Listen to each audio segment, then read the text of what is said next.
स्वागत है आप सभी का हमारे खास चुनावी बुलेटिन देख रहे हैं आप। 23 में प्रदेश, 24 में देश और अब खास मुलाकात सेगमेंट में आज हमारे साथ में हॉट सीट पर स्टूडियो में इस वक्त मौजूद हैं राज्यसभा सांसद और कांग्रेस पार्टी की नेता फूलो देवी नेताम जी।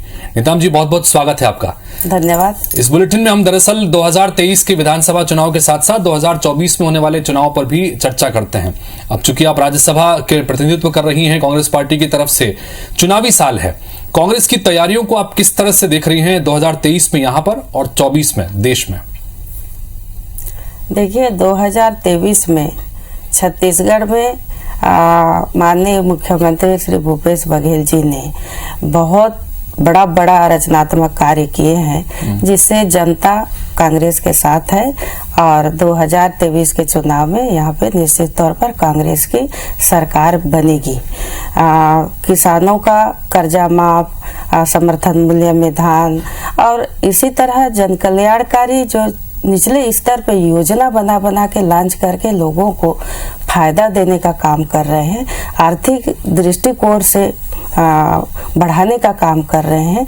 ये स्थिति में यहाँ छत्तीसगढ़ की जनता कांग्रेस के साथ निश्चित तौर पर है और आने वाले चुनाव में इसका बड़ा लाभ मिलेगा। अभी तो 70 सीट है, आने वाले समय में 75 के आसपास आएंगे। मंत्री जी का जो एक बयान है इस वक्त बड़ा सुर्खियों में है, उन्होंने बड़ा साफ तौर से ये कहा है कि जो परफॉर्म करेगा, भेंट मुलाकात में जगह जगह जा रहे हैं, परफॉर्मेंस को लेकर उन्होंने कहा है कि जो परफॉर्म बेहतर करेगा उसका टिकट पक्का है और जो परफॉर्म नहीं करेगा उसके लिए पार्टी विचार करेगी।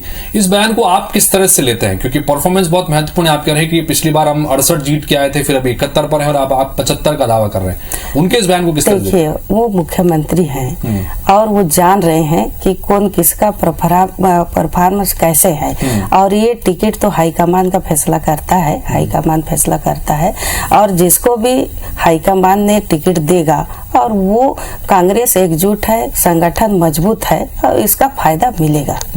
लगातार ये बात उठती रही है कि छत्तीसगढ़ से जुड़े जो अहम मुद्दे हैं, चाहे वो जीएसटी की राशि हो या जो धान के उठाव के संदर्भ में हो, धान की खरीदी के संदर्भ में हो, इन तमाम मामलों को लेकर यहाँ के जो सांसद हैं वो सदन में आवाज उस तरह से उठाते नहीं, खासतौर पर बीजेपी के सांसद। चूंकि आप स्वयं वहां पर सदन में रही हैं, मुखर भी हमने आपको कई बार देखा है, इस विषय को लेकर क्या कहेंगे? देखिए, हमारा कर्तव्य है और जिम्मेदारी है, जिस पद पे है यहाँ की जनता देख रही है। हमें लगता है कि यहाँ छत्तीसगढ़ का कोटा बराबर आना चाहिए, चाहे जीएसटी का हो, चाहे धान खरीदी की पैसा हो, मनरेगा का है, तो इस तरह से कई जो छत्तीसगढ़ का कोटा है वो आ नहीं रहे हैं, उसका हम बराबर वहाँ पे मुद्दा को उठा रहे हैं। आप लोगों ने खुद देखा है। निश्चित तौर पर भारतीय जनता पार्टी के सांसद चुपचाप बैठे देखते हैं। अपने प्रदेश के लिए जो जिम्मेदारी होती है वो निभाना चाहिए, वो हम कर रहे हैं। लगातार भारतीय जनता पार्टी आरोप लगाती है कि आपने 2018 में चुनाव में आने से पहले जन घोषणा पत्र में बहुत सारे वादे किए थे, लेकिन सरकार बनने के बाद वो वादे पूरे नहीं किए। खासतौर पर वो शराबबंदी को लेकर भी बड़ा मुखर नजर आते हैं, महिलाओं के खिलाफ अपराध बहुत बढ़ रहा है, ये बात भी वो कहते हैं। इस पर क्या कहेंगे? देखिए, साफ आने की तरह है, जितने भी घोषणा पत्र में घोषणा किए थे और वो घोषणा के तहत चुनाव लड़ा गया था और वो घोषणा पत्र खासतौर पर छत्तीसगढ़ की जनता के भावनाओं के अनुसार घोषणा पत्र बना और वो सारे घोषणा पत्र में 80% काम इन्होंने पूरा किया है। और मैं पूछना चाहूंगी कि 15 साल तक रमन सिंह जी की भारतीय जनता पार्टी की सरकार थी, तब भी शराबबंदी का मांग उठता था, तब उन्होंने क्यों नहीं किया? और रही सवाल शराबबंदी का, निश्चित तौर पर वायदा किए थे कि शराबबंदी करेंगे, लेकिन शराबबंदी एक करने से दिक्कत आएगी करके एक कमेटी बनाया गया। उस कमेटी में भारतीय जनता पार्टी के सदस्य एक भी नहीं है। उन्होंने मना क्यों किया? इस कमेटी में शामिल क्यों नहीं हुए? इसमें तो निश्चित तौर पर डिस्कस करके रचनात्मक भूमिका होनी चाहिए, आनी चाहिए, उसके बाद ही शराबबंदी हो। ये तो मुख्यमंत्री भी चाहते हैं कि इस तरह का शराबबंदी हम करें कि पहले समिति में चर्चा हो, निष्कर्ष निकले आए, उसके बाद हम करें। आरक्षण को लेकर जिस तरह की स्थितियां यहां पर बन रही हैं और लगातार जो टकराव की स्थितियां भी हैं और बयानबाजी भी इस पर खूब हो रही है, आदिवासी वर्ग की नाराजगी भी इस वक्त सामने निकल के आ रही है। बीजेपी और कांग्रेस दोनों कहीं ना कहीं एक दूसरे पर कह रहे हैं कि हमने बेहतर किया है, लेकिन आदिवासियों का एक वर्ग है जो नाराज भी नजर आता है। इसको आप किस तरह से देखते हैं? क्या चुनाव में कुछ इसका फर्क पड़ेगा? आप किस तरह से देख रहे हैं? देखिए, ये संवैधानिक अधिकार है आदिवासियों का, तो निश्चित तौर पर शुरू में विरोध प्रदर्शन किए और यहाँ पे विधायक सांसद सब हम लोगों ने बैठे और फिर आदरणीय मुख्यमंत्री के पास गए। मुख्यमंत्री जी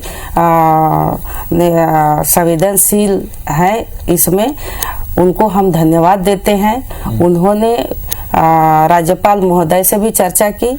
चर्चा के बाद बोले कि राज्यपाल महोदय ने ये कहा कि आप सत्र बुलाइए, विधानसभा में पारित करवाइए, मैं तुरंत दस्तखत करूंगी। और उन्होंने सत्र भी बुलाया, विधानसभा में सर्वसम्मति से काफी डिस्कस के बाद सर्वसम्मति से पारित हो गया।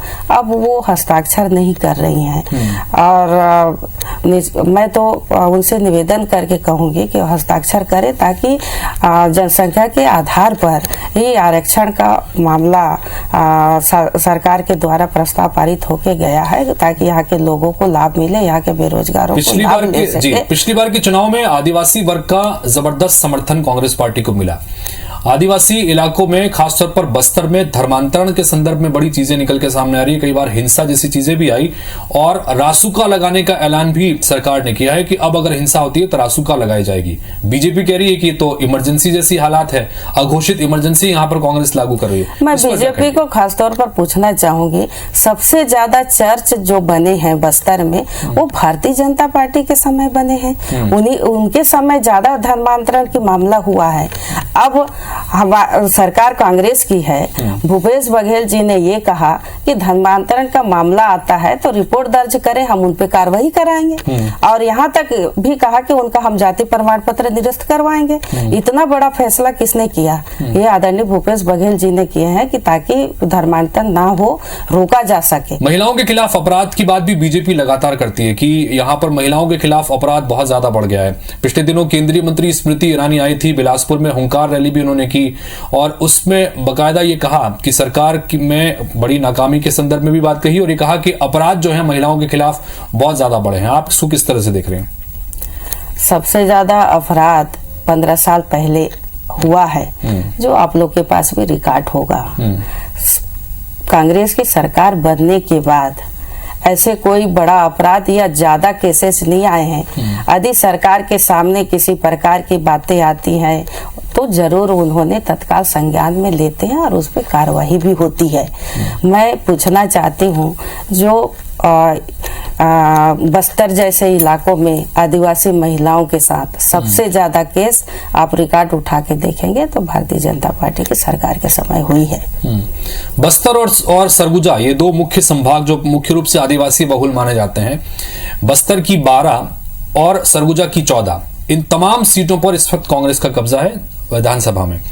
क्या आप लोग खास कर रहे हैं कि इस तरह का परफॉर्मेंस फिर से इस इलाके में देखने को मिले? क्योंकि आप ये कह रहे हैं कि 75 आप दावा कर रहे हैं कि पिछली बार से ज्यादा सीटें आपके पास आदिवासी वर्ग कांग्रेस के साथ है। आने वाले चुनाव में भी कांग्रेस के साथ रहेगी क्योंकि आदिवासियों के लिए बहुत कुछ कांग्रेस सरकार ने किया है।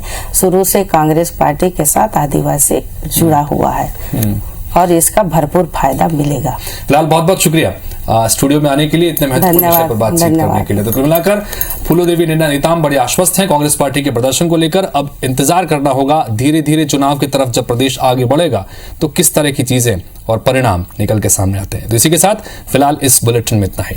नमस्कार।